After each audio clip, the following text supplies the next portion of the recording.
Um sonhador que colecionava derrotas. Prepare-se para conhecer a trajetória fantástica de um sonhador que extraiu coragem dos seus fracassos, sabedoria das suas frustrações e sensibilidade das suas perdas. No final, ao saber o nome do personagem, você vai ficar absolutamente surpreso. Ele era um jovem simples, filho de lavradores. Não teve privilégios sociais, não viveu em palácio, raramente ganhava presentes, mas tinha uma característica dos vencedores: reclamava pouco. Nada melhor para fracassar na vida do que reclamar muito. Não sobra energia para criar oportunidades. Desde a juventude, Elei conheceu as dificuldades da existência. Perdeu a mãe aos 9 anos. O sabor amargo e cruel da solidão penetrou nos becos da sua emoção. O mundo desabou sobre ele. Perder a mãe na infância é perder o solo onde caminhar. É o último estágio da dor de uma criança. O ser humano pode ser rico, mesmo sem ter dinheiro, se tem ao lado pessoas que o amam. Mas pode ser miserável, ainda que milionário, se a solidão é sua companheira. Nosso jovem poderia ser controlado pela perda, mas sobreviveu. Havia algo nele digno de elogiar: sua capacidade enorme de viajar. Viajava muito, transportava-se para lugares longínquos e de difíceis acessos. Mas como viajava se não tinha dinheiro? E viajava pelo mundo dos livros. O mundo dos livros dá asas à inteligência. Quem os descobre voa mais longe. Certa vez, por não ter recursos financeiros, Elei ousou pedir aos vizinhos e aos amigos livros emprestados. Ficava um pouco inibido, mas não tinha medo de ouvir um não. Tinha medo de não aprender. Amou cedo a sabedoria. Você ama a sabedoria? Construiu secretamente o tesouro enterrado no seu intelecto. Era comum por fora, mas um sonhador por dentro. Os maiores tesouros estão ocultos aos olhos. Pensava na vida enquanto muitos só pensavam nos prazeres momentâneos. Era possível vê-lo parado com um olhar vago. Parecia estar em outro mundo. Estava no mundo das ideias. As necessidades e sofrimentos desde a sua mais tenra infância, em vez de ceifar-lhe a criatividade, produziram sonhos. Certa vez, ele teve um belo projeto: vou montar um negócio. Sonhava em ganhar dinheiro, ter prestígio social e conquistar uma vida tranquila. Um bom sonho. Sentiu-se como um poeta, inspirado e destemido.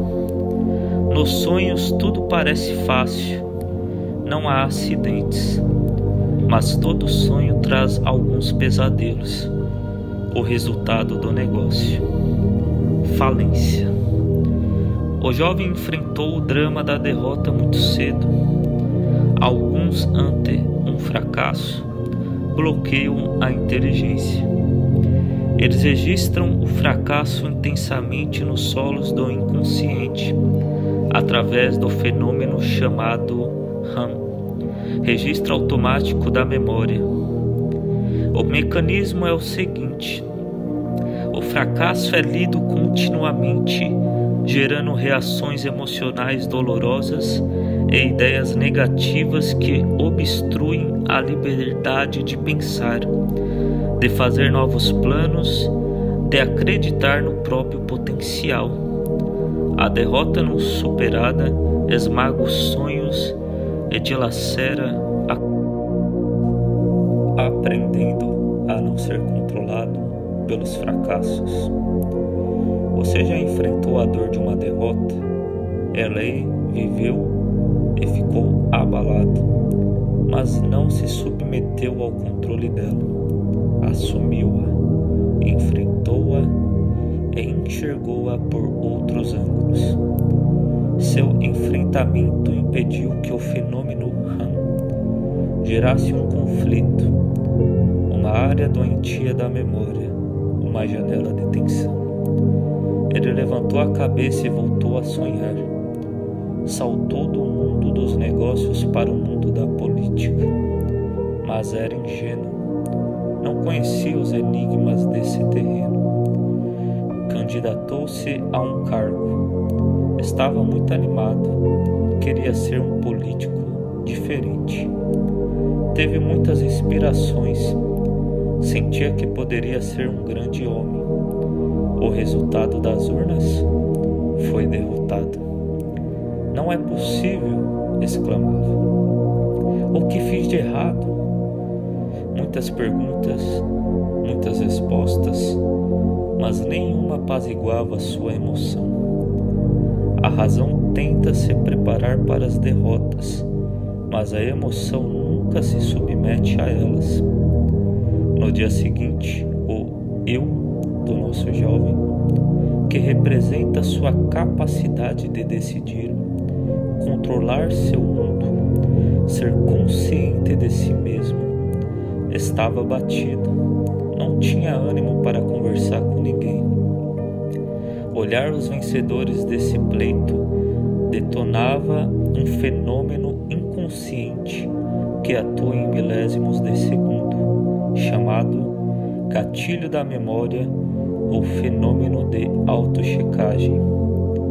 Esse gatilho abria uma janela da memória que continha a experiência do fracasso nas urnas e, desse modo, checava sua condição de derrotado.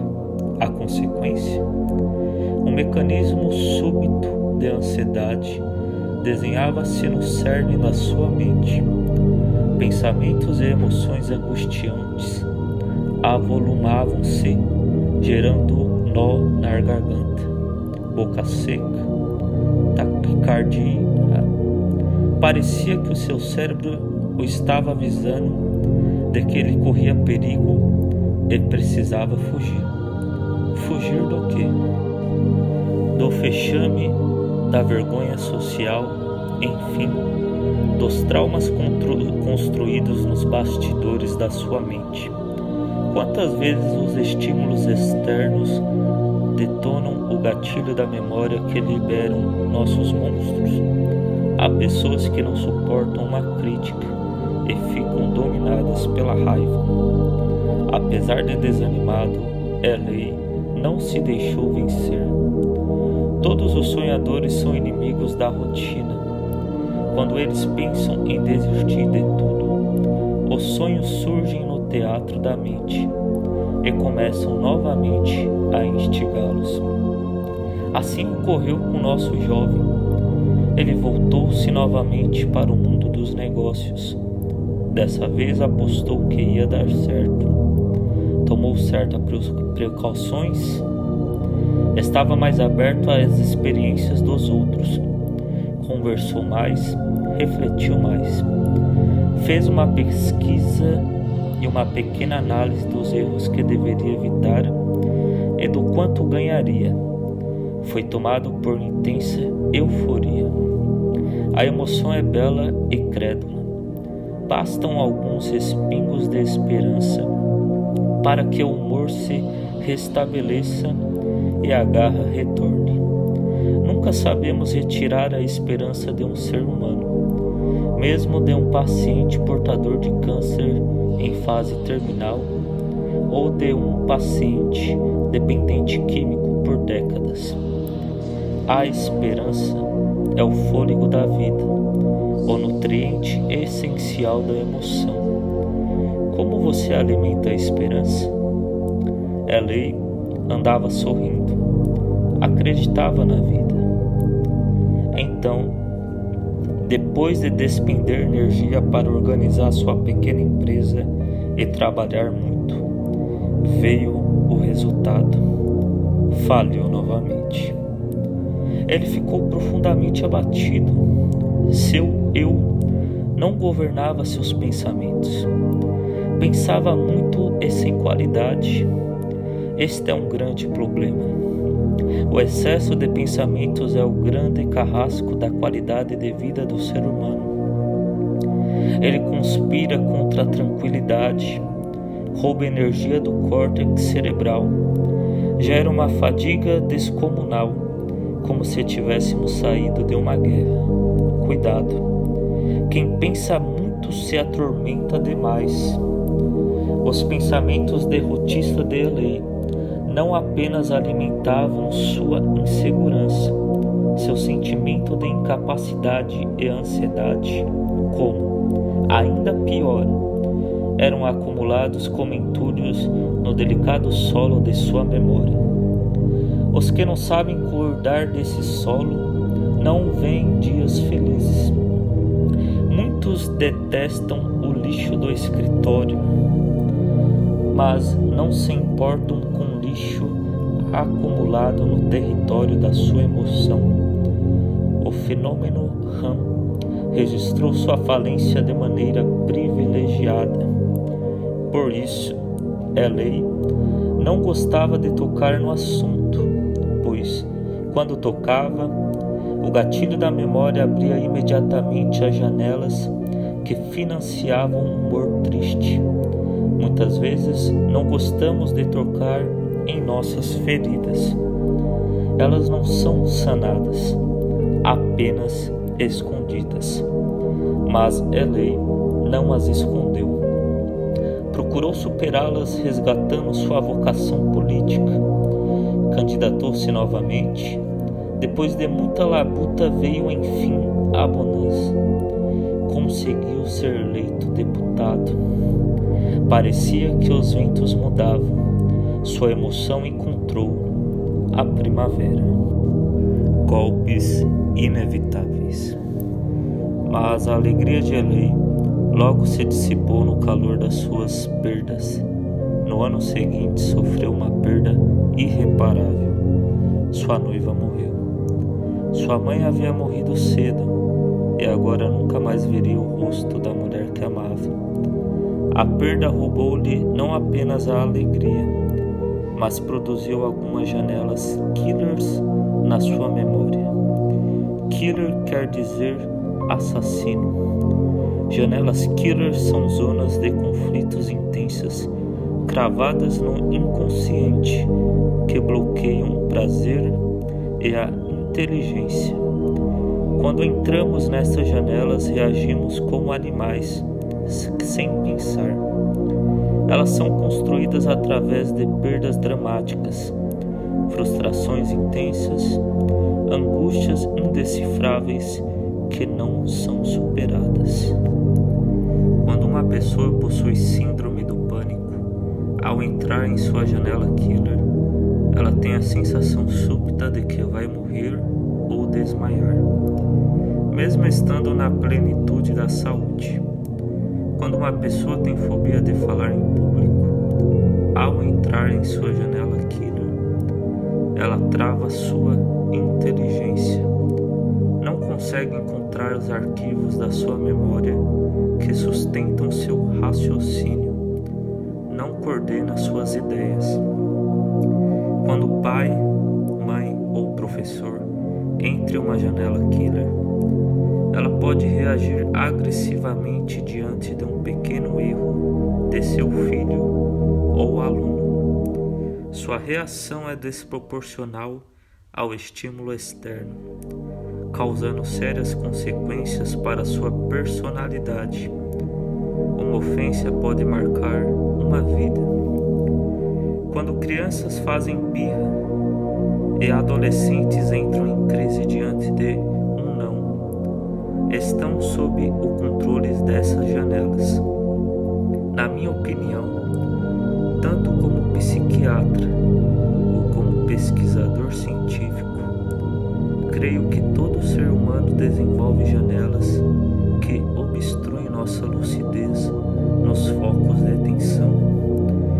jovens, adultos, executivos, cientistas e letrados, uns mais, outros menos. Todas as vezes que perdemos o controle de nossas reações, somos vítimas dessas janelas. Agimos por instinto e não como Homo sapiens. Sábio é quem tem coragem de identificar suas loucuras e procurar superá-las. Não esconde sua irracionalidade, trata. Muitos impulsivos ferem durante a vida toda seus íntimos, porque nunca assumiram sua ansiedade. Somos ótimos para nos esconder. Quando Elei entrava nas janelas que aprisionavam sua inteligência, ele produzia uma avalanche de ideias negativas que financiavam sua angústia. Os espinhos cresceram nos jardins do seu inconsciente e floriram no território da sua emoção. O resultado? No ano seguinte teve uma crise depressiva. Alguns, por perdas menores, se deprimem por anos. Outros enterram seus sonhos para sempre. Elei estava deprimido, mas se distinguia da maioria das pessoas. Sabia que tinha dois caminhos a seguir: ou suas perdas o construíam, ou o destruíam. Que escolha você faria? É fácil dizer que seria a primeira, mas frequentemente escolhemos a segunda opção. As perdas nos destroem e nos abatem. Elei treinou sua emoção e escolheu a primeira alternativa, em vez de se colocar como vítima do mundo. Resgatou a liderança do eu, saiu da própria miséria, agradeceu a Deus pela vida e pelas perdas, fez delas uma oportunidade para compreender as limitações da existência e crescer. Ele não tinha conhecimento da psicologia moderna, dos complexos papéis da memória, mas tinha ousadia para enfrentar seu cárcere interior. Todos nós construímos cárceres usando como grades invisíveis a cobrança excessiva, a autopunição, o desespero. Muitos pensam que seu cárcere é um chefe insensato, um concurso competitivo, as doenças físicas, as crises financeiras. Mas nossos reais cárceres estão alojados na psique. Se formos livres por dentro, nada nos aprisionará por fora. Elei não sabia que as janelas doentias do inconsciente não podem ser deletadas ou apagadas.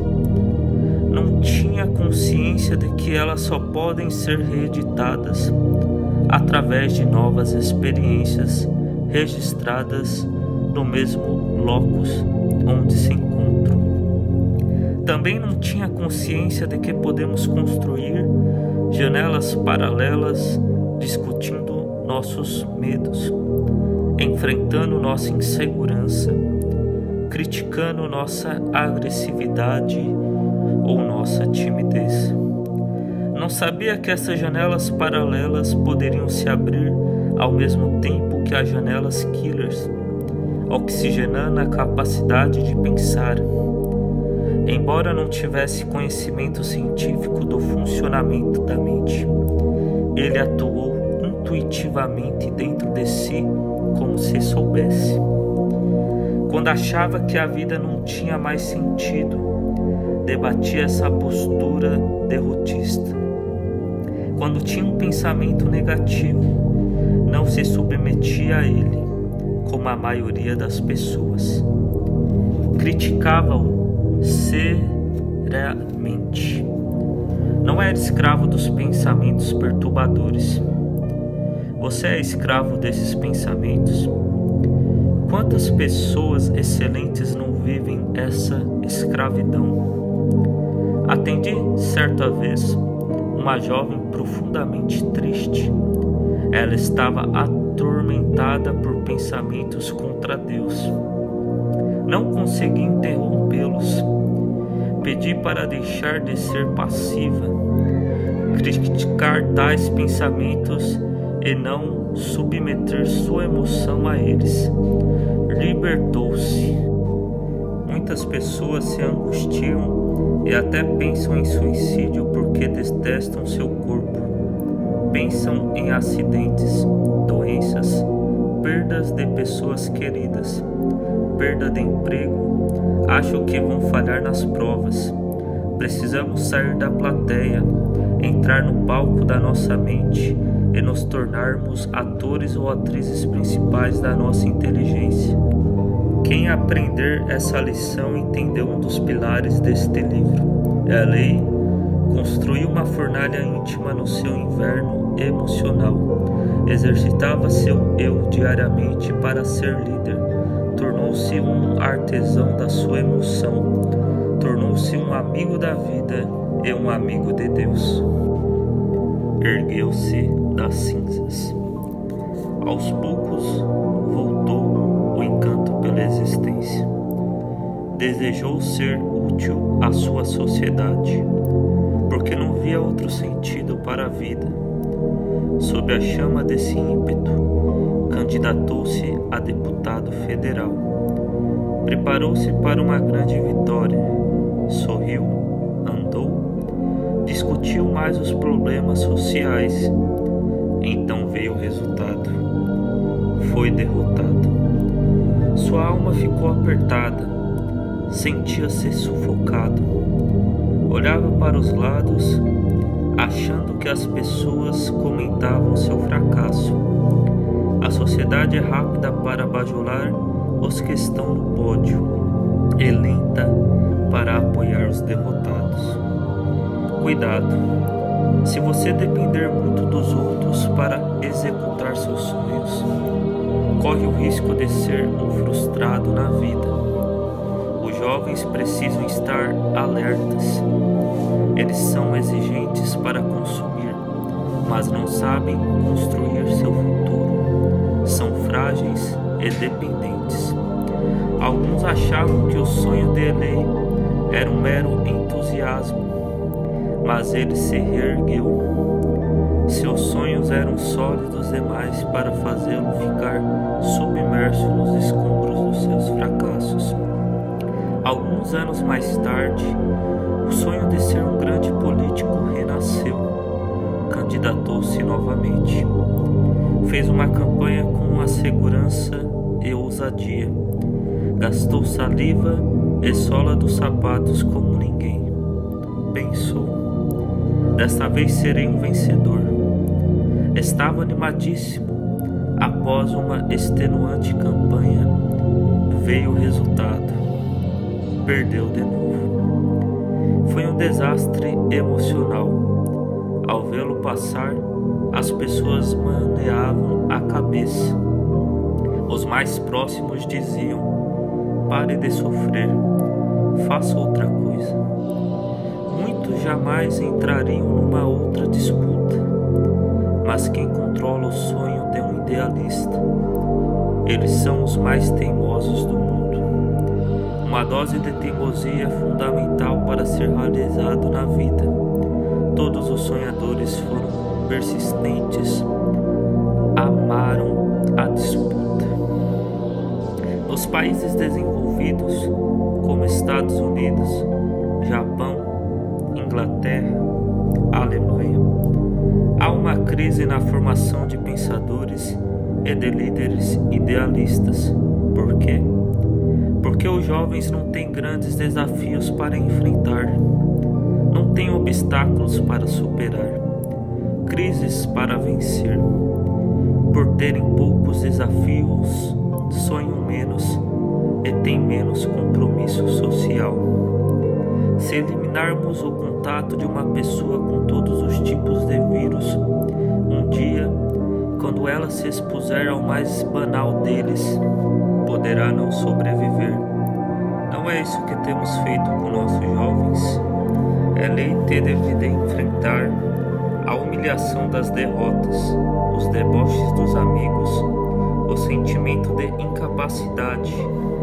Tudo isso feriu sua psique, mas educou a emoção para suportar crises e perdas. Adquiriu anticorpos intelectuais. Um bom profissional se prepara para os sucessos, um excelente se prepara para o fracasso. Em seu livro O Príncipe, Maquiavel comentou que as atitudes revelam oportunidades que a passividade teria deixado escondidas. A história nos ensina que as pessoas passivas sucumbem às suas desculpas e submetem-se aos seus temores. Os sonhos são o melhor remédio para curar frustrações. Se sólidos, eles podem ter mais eficácia do que anos de psicoterapia. Eles reeditam o filme do inconsciente e ampliam os horizontes do desanimado, fazendo renascer a motivação para recomeçar tudo de novo. Nosso sonhador emergiu do caos. Ninguém acreditava, mas Elei decidiu enfrentar mais uma campanha para o Congresso. Nunca se viu tanta garra. As injustiças sociais e a discordância das desigualdades humanas geravam nele uma fonte inexplicável de energia para correr riscos. Agora havia mais fé e mais experiência. Corrigiu os erros de outras campanhas e tornou-se mais sociável. Finalmente veio o resultado. Perdeu mais uma vez. Nos dias que se seguiram, Elei afundou no pântano do seu pessimismo. Sentia-se arrasado, dilacerado, impotente. Perguntava-se inúmeras vezes: onde eu falhei? Por que as pessoas não confiam em mim? Não se concentrava no mundo concreto. Havia momentos em que queria fugir do mundo. Entretanto, quem pode fugir de si mesmo? Quando as pessoas ouviam, elas comentavam a meia voz uma para as outras: lá vai o senhor fracasso. Havia amargo diversas derrotas eleitorais, falências e perdas. Sua coleção de fracassos era mais do que suficiente para fazê-lo vítima do medo. Por muito menos, pessoas ilustres escondem a cabeça debaixo do travesseiro. Ele deveria também se colocar como vítima do que os outros pensavam e falavam a seu respeito. Se muitos perdem noites de sono por um olhar atravessado, uma injustiça, uma censura, imagine como estava o território da emoção desse sonhador. A sociedade é ótima para exaltar os que têm sucesso e rápida para zombar dos fracassados. Quem almeja ter uma personalidade saudável não deve esquecer essa lei: não espere muito dos outros. Todos entenderiam se ele desistisse das suas metas.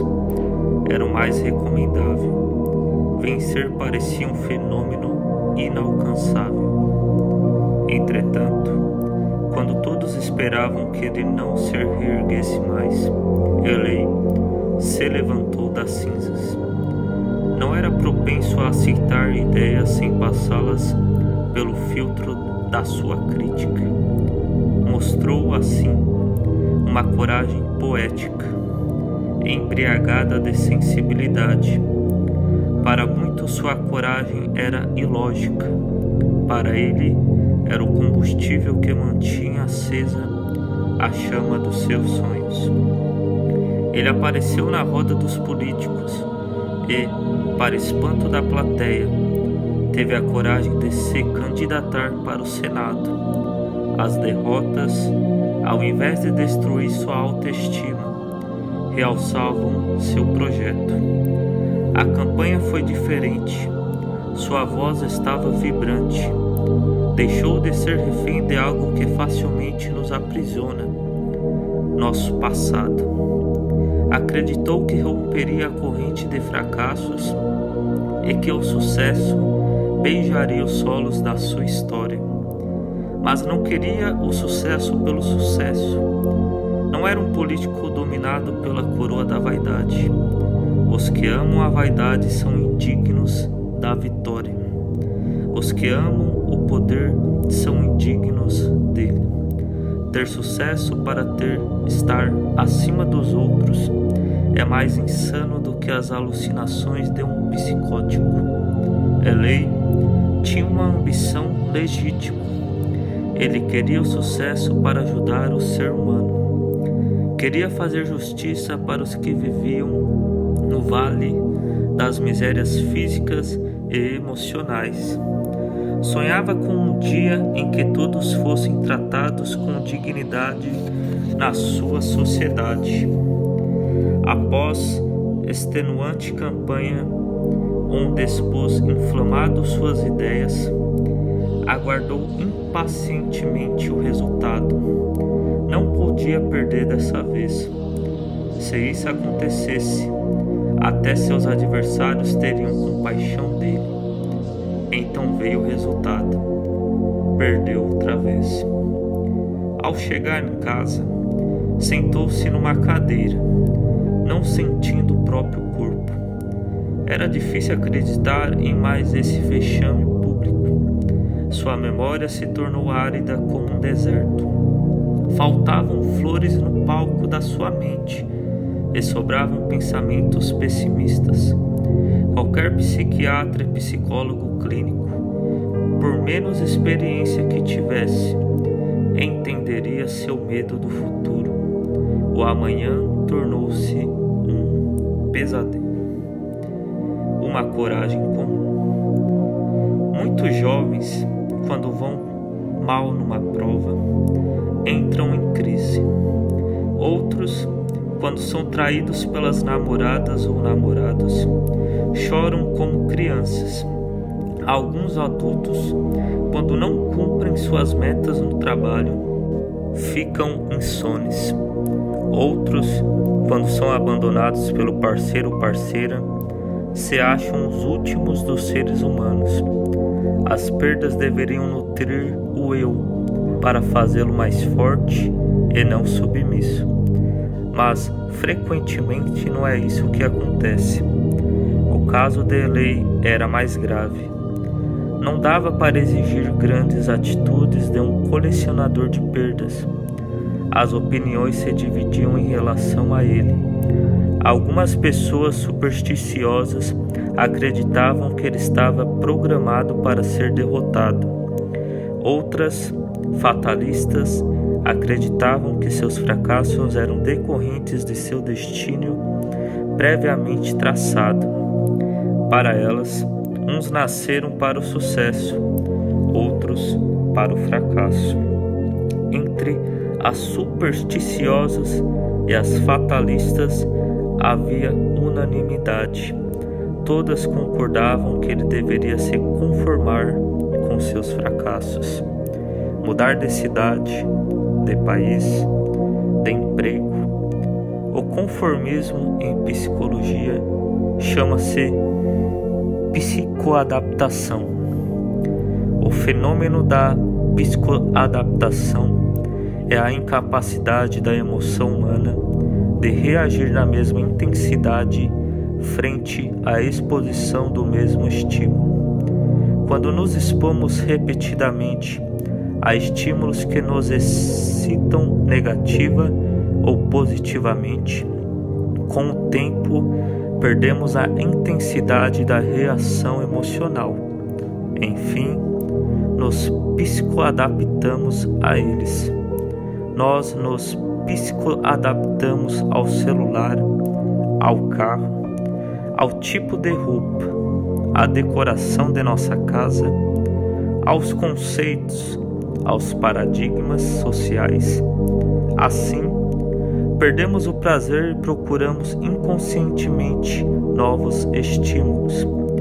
novos objetivos, novas ideias.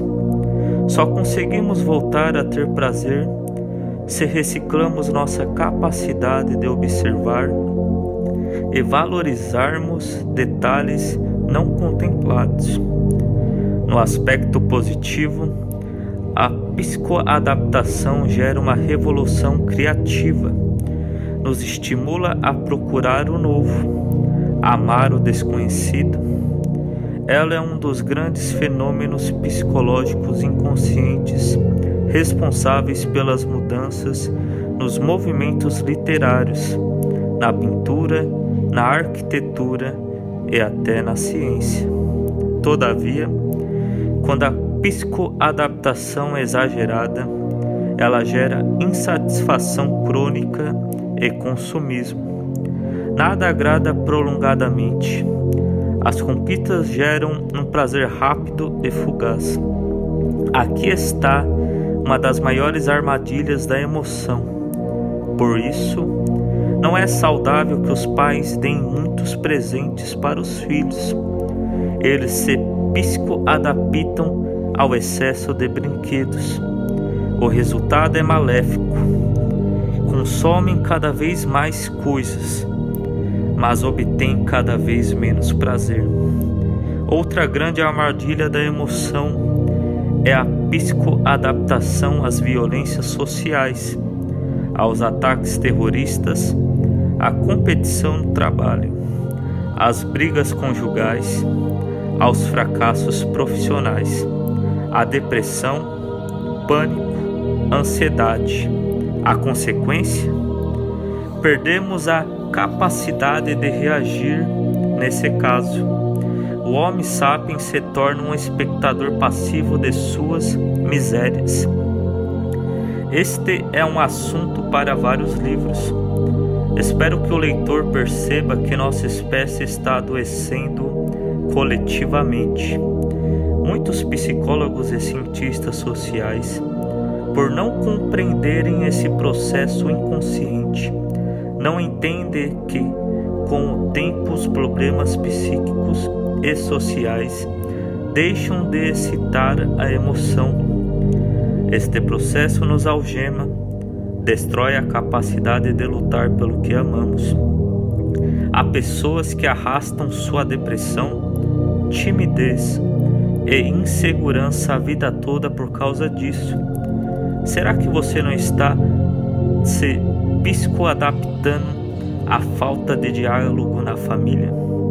A dificuldade de conquistar um aluno difícil ou um colega de trabalho complicado? Muitos soldados alemães perderam a sensibilidade à medida que se submetiam à propaganda nazista e observavam passivamente os judeus morrendo nos campos de concentração. As consequências da psicoadaptação são inúmeras e extremamente complexas. Elei tinha tudo para se psicoadaptar aos seus fracassos.